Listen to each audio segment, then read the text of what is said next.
dans Demoon. Nous sommes aujourd'hui avec une invitée que je vous laisse découvrir. Salut, Alexia 21 ans, je suis lycéenne, je prépare un bac service en milieu rural. Plus tard, j'aimerais être éducatrice spécialisée avec les enfants handicapés.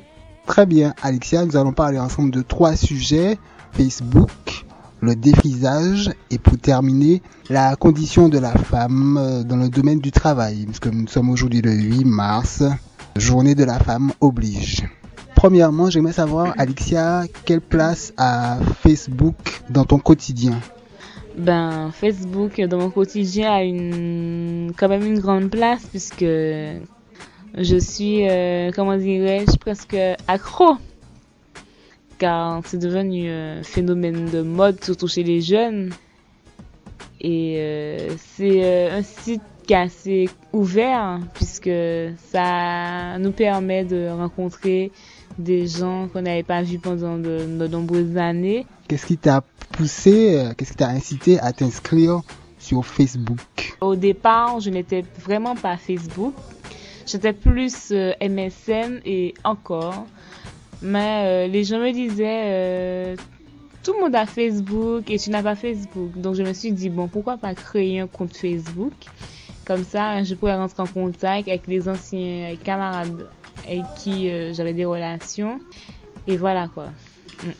Donc tu nous as dit que tu es un peu accro à Facebook. Tu y vas tous les jours, plusieurs fois par jour? Le truc que je suis accro, c'est que au moins dans la journée, il faut que j'aille au moins 1 à 2 fois sur Facebook. Ok, tout n'est pas rose sur Facebook. On dit qu'il y a du bon et du mauvais. Oui. Toi, qu'est-ce que tu aimes et qu'est-ce que tu n'aimes pas sur Facebook? Je n'ai pas encore trouvé de contraintes vraiment sur Facebook. Les seules contraintes qu'il peut y avoir, c'est le macrélage des autres. Mais sinon, si tout est confidentiel, il n'y a pas question qu'il y ait des malentendus. Ce que j'aime sur Facebook, c'est le contact. Tu tapes le nom de quelqu'un et tu as une liste. Donc, ce qui fait que c'est quand même un réseau très fourni. Je crois que de jour en jour, il y a de plus en plus de monde sur Facebook. Oui, il y a beaucoup de personnes. Il y a des jeunes, il y a des moins jeunes, il y a des plus âgés. Donc Facebook, c'est ouvert à tout le monde, à toutes sortes d'âges. Mais il y a des gens qui disent tout et n'importe quoi sur Facebook. Ils disent tout ce qu'ils font. Est-ce que tu es comme ça, toi? Non, je ne raconte pas ma vie privée sur Facebook parce que voilà, je me dis qu'il y a certaines choses que tu peux garder pour toi. Ça sert à rien de raconter sa vie. Moi, c'est pas comme ça. Je vais juste pour parler avec des gens, mais bon, je ne raconte pas ma vie. C'est pas le but, quoi. Ok. Alors, en ce moment, c'est le carnaval en Martinique.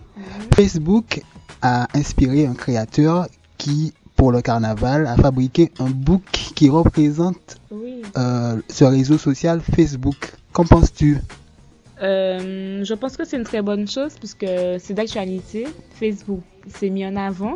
Je trouve que le plasticien qui a préparé, du moins qui a choisi l'idée du Facebook, a vraiment mis en avant le Facebook d'aujourd'hui.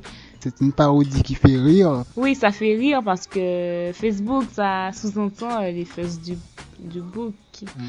Mais bon, ça c'est fait pour faire rire. Je suis sûr, et je pense pas que tu me diras le contraire, que les books ne se font pas défriser. Je pense qu'ils restent au naturel.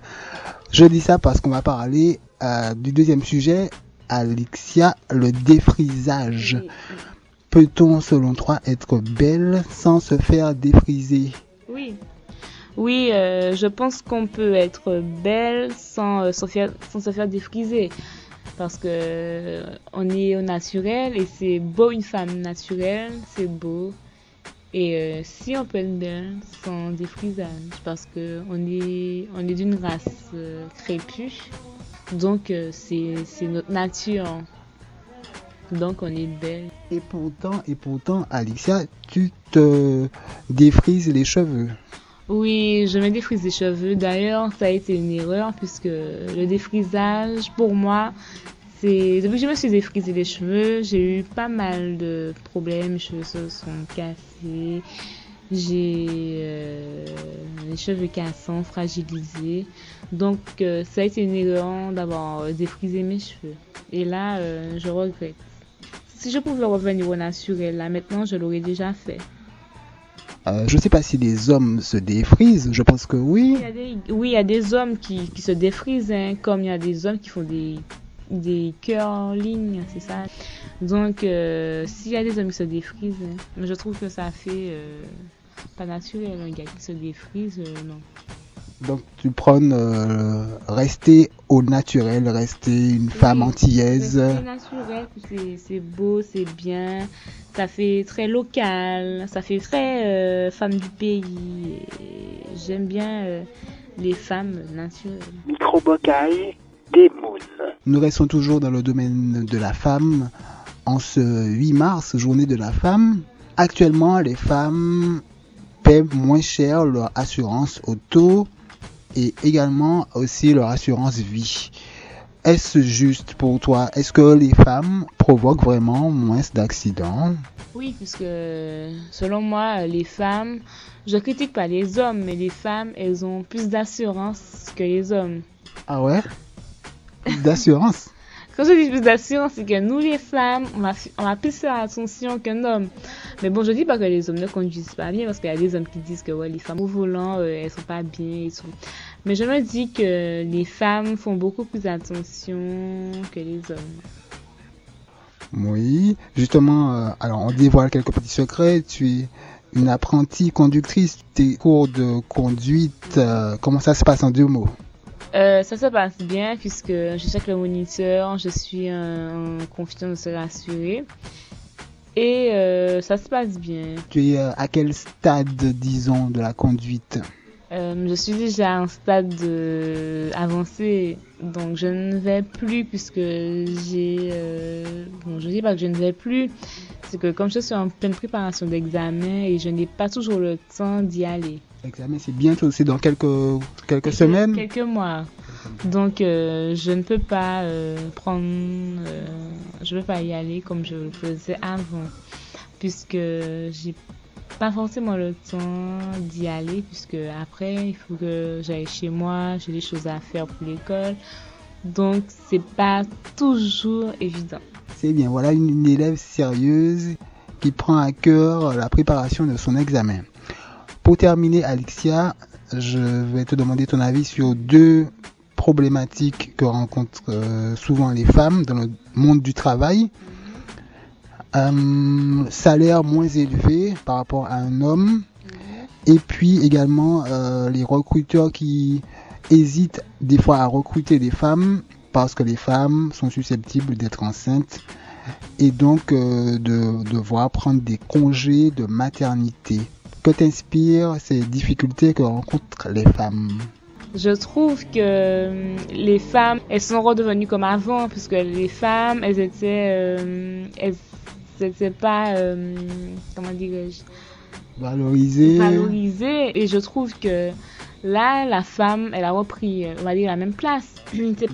C'est pas juste puisque elle touche un salaire inférieur comparé aux hommes. Et je me dis qu'elles font le même travail, donc je trouve ça injuste. Et concernant les recruteurs qui hésitent à embaucher des femmes parce qu'elles risquent d'être enceintes, je trouve que c'est mal réfléchi, puisque bon, dans un sens ils ont raison, puisqu'il faut que leur boîte tourne.